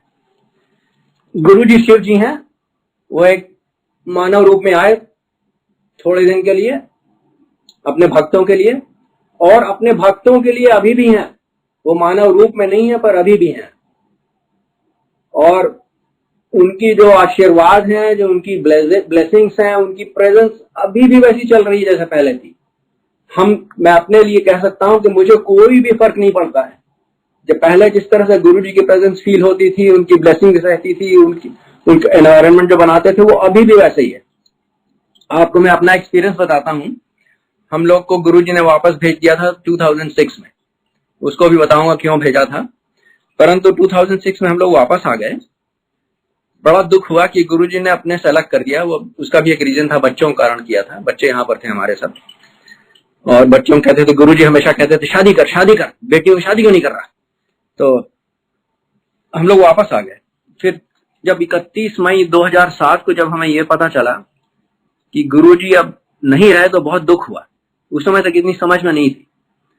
उस समय ऐसा लगा कि हमें तो ऐसा लगा कि जितना हमारा सहारा था दुनिया में, जो भी हमारा एंकर था, जो भी हमारी नीड थी, वो खत्म हो गई। अब हम क्या करेंगे, गुरुजी नहीं है, ऐसे विचार आने लगे।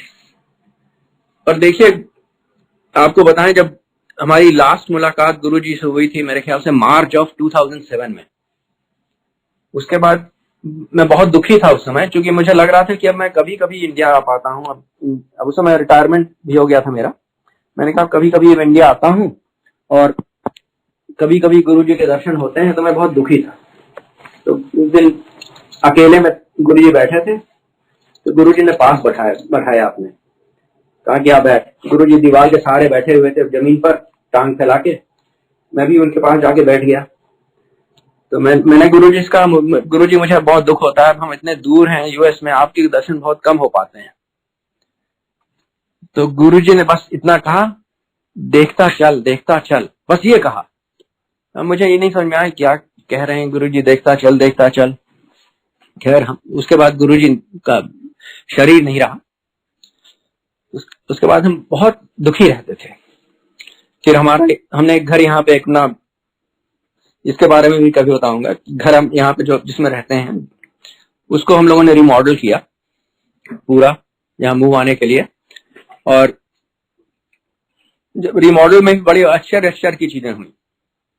रिमॉडल में एक हमारे यहाँ फायर प्लेस था घर के बीच में। थोड़ा ठंड रहती है सियाटल में, बहुत ज्यादा ठंड तो नहीं रहती है, पर साल में 1-2 बार स्नो हो जाती है।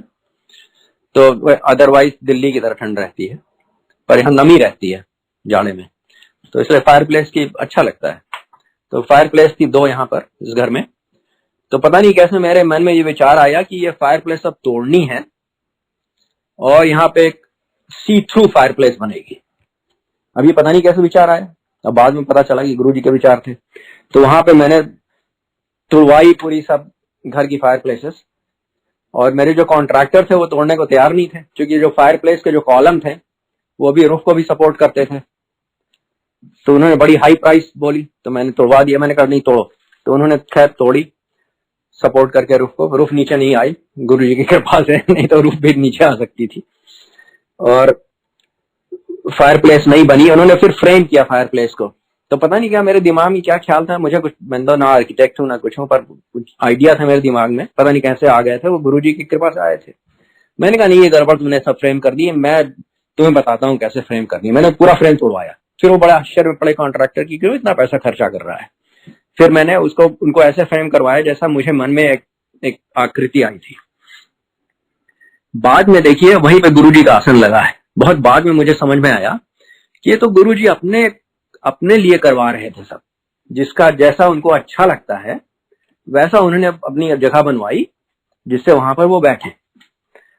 और इस घर में हम लोग जब आए, जब गुरुजी नहीं रहे, तो सुबह सुबह रोज 4 बजे हम लोग को एक फ्लश की आवाज आती थी। तो ये समझ में नहीं आता था कहां से फ्लश चल रहा है सुबह 4 बजे। Exact 4 o'clock 4:00 AM every day flush चलता था।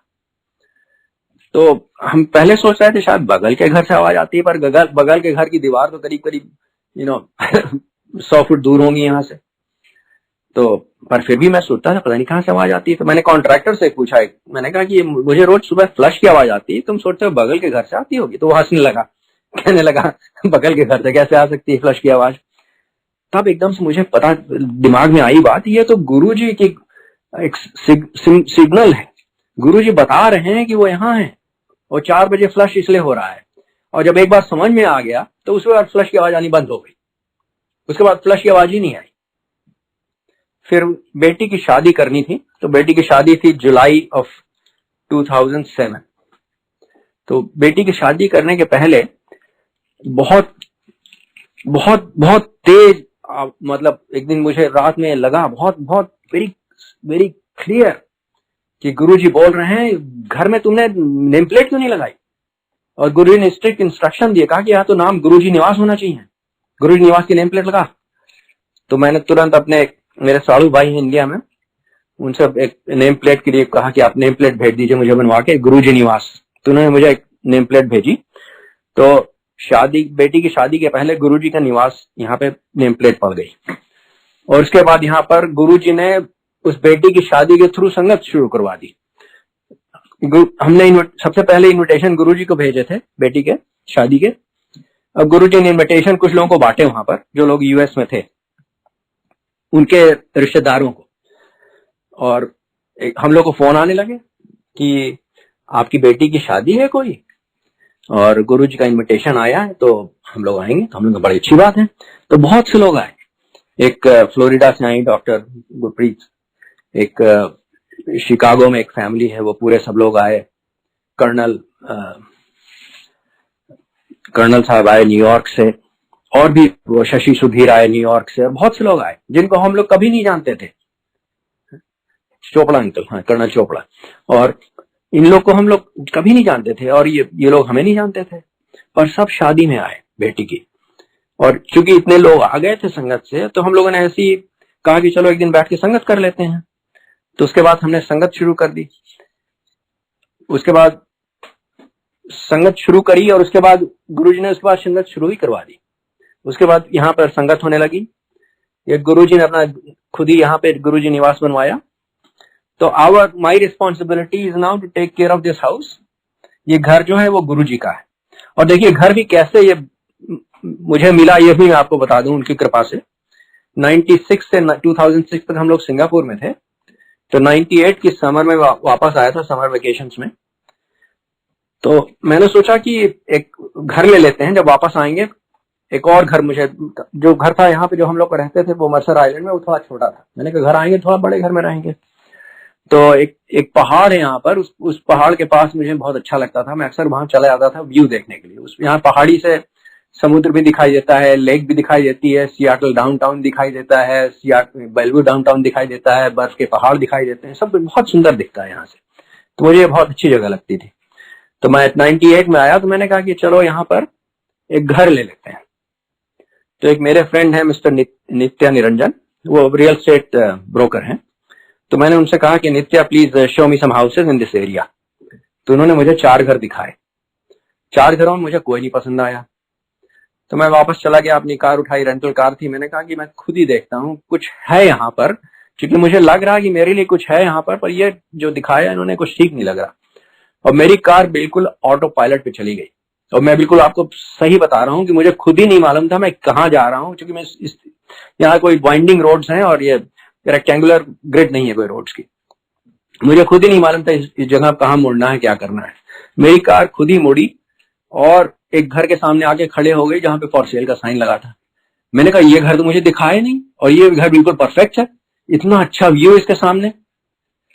मैंने दरवाजा खटखटाया, तो उस समय जिसकी लिस्टिंग थी वो ब्रोकर अंदर ही बैठा था। उसने उसी इसलिए नहीं मुझे दिखाया गया था घर, कि उसने उसी समय जब मैं दरवाजा खटखटाया उसी समय उसने कॉन्ट्रैक्ट साइन करवाया था लिस्टिंग के लिए। तो अभी ये लिस्टिंग आ नहीं पाई थी पब्लिक डोमेन में। तो मैंने मैंने कहा कि मैं घर देख सकता हूं, तो उसने घर दिखाया। घर मुझे बहुत ही अच्छा लगा। ये वेरी सॉलिडली बिल्ड, बड़ा सुंदर बैकयार्ड। ये जापानीज लोग थे यहाँ पहले रहते थे, बड़ा अच्छा उन्होंने हॉर्टिकल्चर में इंटरेस्ट था, उन्हें बहुत अच्छा बना रखा था उन्होंने। तो मैंने कहा मुझे ऐसे ही घर चाहिए। तो मैंने अपने फ्रेंड नित्या को फोन किया। मैंने कहा भाई ये देखो ये घर है। उन्होंने अभी भी लिस्ट किया है, और ये संडे को इसका, आज उस दिन फ्राइडे था। मैंने कहा देखो इस संडे को ये लोग चाहते हैं ओपन हाउस करना। मैं नहीं चाहता कि ओपन हाउस घर में हो, मैं खरीद लेना चाहता हूँ, क्योंकि ओपन हाउस में कोई और ऑफर आ सकते हैं, कॉम्प्लिकेशंस हो सकते हैं। मैं सैटरडे कल है, कल I want to buy this house and let's buy it. तो सैटरडे को घर मुझे मिल गया, कॉन्ट्रैक्ट साइन हो गया।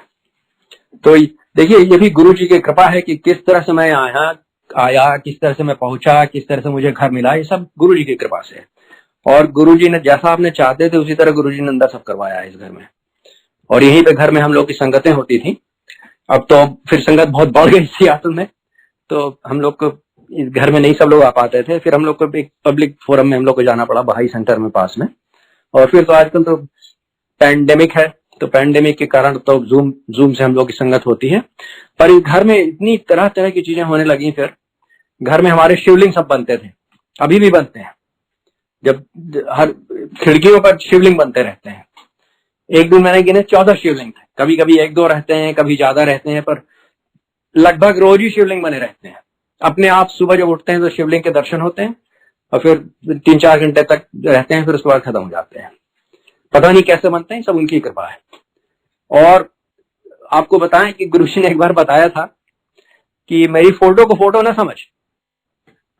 तो यहाँ पर तरह तरह के यहाँ पे फोटो गुरुजी की हमने जितनी हो सकती है मैंने लगा दी घर में। बड़ा अच्छा लगता है, जहां देखता हूँ गुरुजी को देखता हूँ बहुत खुशी होती है। और हर फोटो में लोगों को मोशन नजर आते हैं, हमें तो नहीं नजर आए कभी, मैं एडमिट करूंगा, पर आप काफी लोगों को मोशन नजर आते हैं। और फोटो से एक बार अमृत आ गया विदिन 6 मंथ संगत शुरू होने में। मैंने कभी ये नहीं देखा था कि फोटो से अपने आप मतलब वेरी विस्कस लिक्विड निकल रहा है, उसको अमृत बोला लोगों ने, तो उसमें बड़ी सुगंध रहती है। मैंने कभी नहीं पहले देखा था। तो उसमें भी आपको बताऊं कुछ शंकाएं रहती हैं, तो मैंने सोचा ये तो बड़ा अच्छा है, गुरुजी की फोटो से अमृत निकल रहा है। फिर मुझे ऐसा लगा कि वो जो जिससे अमृत निकला था वो गुरुजी की फोटो थी रेगुलर प्रिंट पे, वो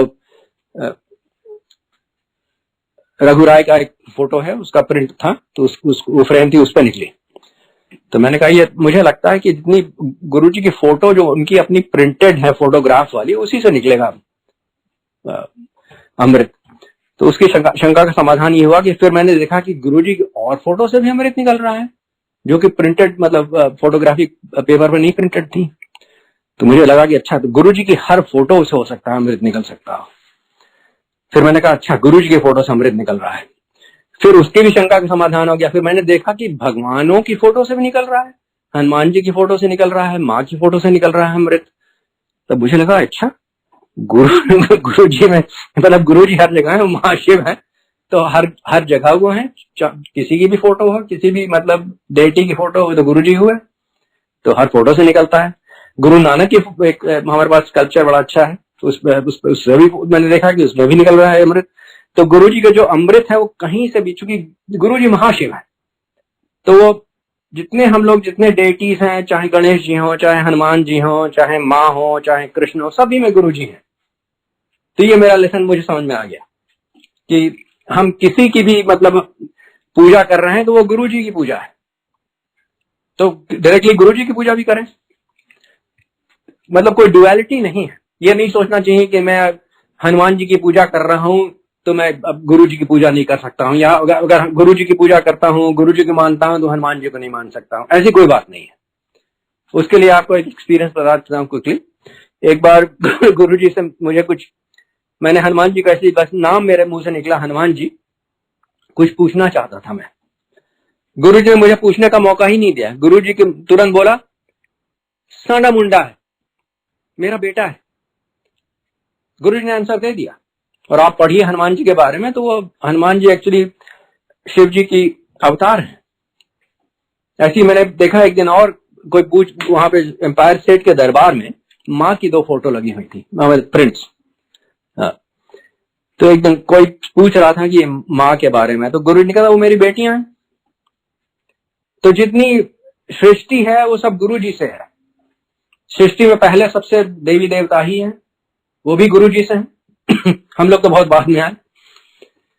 तो कभी डुअलिटी के में परेशान नहीं होना चाहिए। अगर आप हनुमान जी के भक्त हैं, गणेश जी के भक्त हैं, श्री कृष्ण के भक्त हैं, तो रहिए भक्त, गुरु जी के भी भक्त बन जाइए। उसमें कोई डुअलिटी, कोई ऐसा नहीं सोचिए कि अब गुरु जी की भक्ति करनी तो इनकी भक्ति नहीं हो सकती, या इनकी भक्ति करेंगे तो गुरु जी की भक्ति नहीं कर पाएंगे। ऐसा कुछ नहीं है। और गुरु जी ने बहुत सिंपल चीजें कर रखी हैं, कोई रिचुअल्स की जरूरत नहीं है। कुछ रिचुअल जरूरी है वैसे, जैसे दिया जलाइए जरूर, साफ सुथरी जगह होनी चाहिए जहां पे आप ध्यान करें। गुरु जी की फोटो रहे तो बहुत अच्छा है, नहीं फोटो हो फिर भी काम चल जाएगा, पर फोटो रहे तो ज्यादा अच्छा है, क्योंकि गुरु जी स्वयं रहते हैं फोटो में।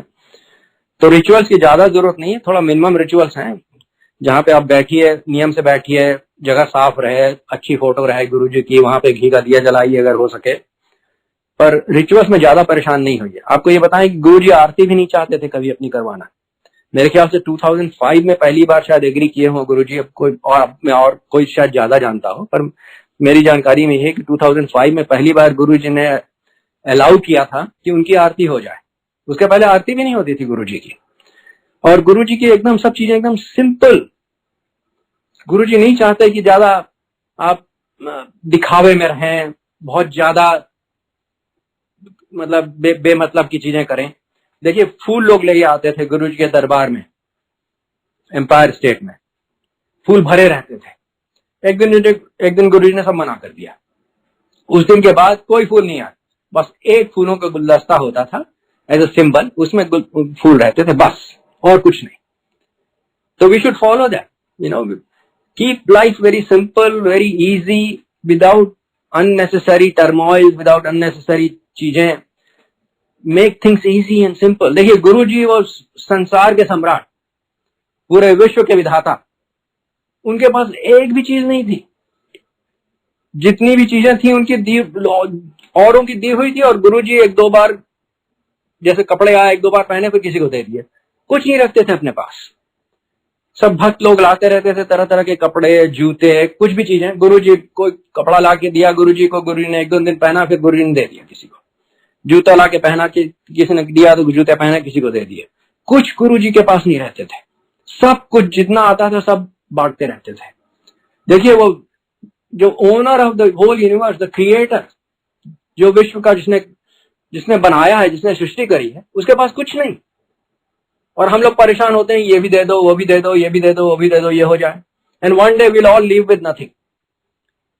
सो मेरे विचार से ज्यादा परेशान नहीं होना चाहिए, आराम से रहिए, life without worry, without fear, जो करना है करिए, अपनी खुशी से रहिए, और गुरु जी पे समय दीजिए, गुरु जी पे अपना प्यार दीजिए। Those are the only things we can give, the rest are from him. आप ये नहीं सोचिए कि आप पैसा दे देंगे गुरु जी तो गुरु जी खुश हो जाएंगे। आपका पैसा भी गुरु जी से आया है, he is the owner of everything.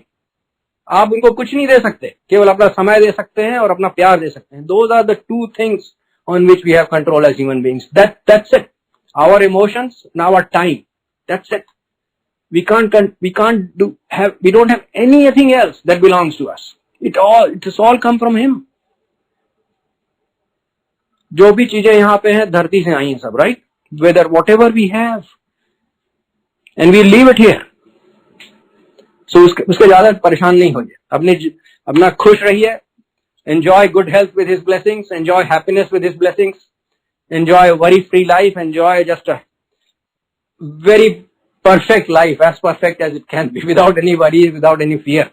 उन पर छोड़ दीजिए, अपना जो काम है अपना करते रहिए, enjoy करिए. So my message, whatever I can give, if I can give a message, is enjoy your life, live without fear, live without worries, just be with Guruji as much as you can. उनका अपना समय दीजिए, उनको प्यार दीजिए, बस. और अपना जो काम है, अपना जो कर्तव्य है, हम सबके कर्तव्य होते हैं, हम सब अपना माँ बाप की तरह हमारे ड्यूटीज हैं, भाई बहन की तरह हमारी ड्यूटीज हैं, बेटे की तरह हमारी, बेटी की तरह हमारी ड्यूटीज हैं, पड़ोसी की तरह हमारी ड्यूटीज हैं, सिटीजन की तरह हमारी ड्यूटीज हैं, एम्प्लॉय की तरह हमारी ड्यूटीज हैं, एम्प्लॉयर की तरह ड्यूटीज हैं. सब करते रहिए, उसमें परेशान नहीं होइए, सब करते रहिए. जो भी आप गुरुजी पे छोड़ देंगे वो सबसे अच्छा होगा. और जिसमें आप उलझ जाएंगे और गुरुजी से मांगने लगेंगे, विश्वास करिए वो गड़बड़ी हो जाएगा, वो इतना अच्छा नहीं हो सकता कभी भी. जो भी आप छोड़ देंगे वो सब अच्छा रहेगा. जिसमें आप उलझ जाएंगे वो सब उतना अच्छा हो ही नहीं सकता कभी.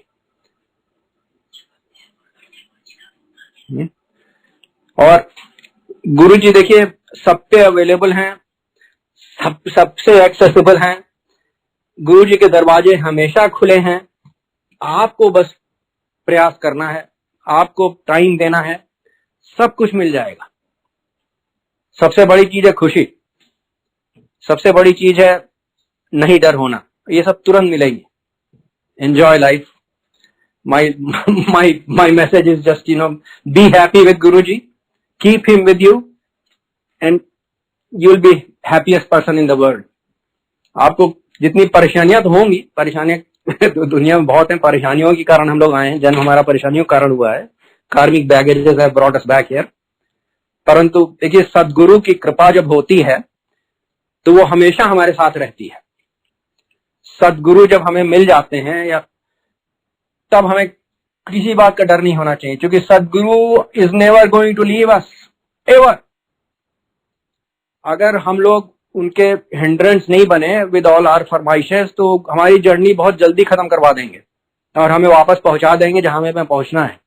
अगर हम उनकी हिंड्रेंस बनते रहें कि हमें ये भी कर दीजिए गुरुजी, हमें ये भी कर दीजिए, तो हम अपनी जर्नी लंबी करवा लेंगे. हो सकता है हमें कई लाइफ में आना पड़े.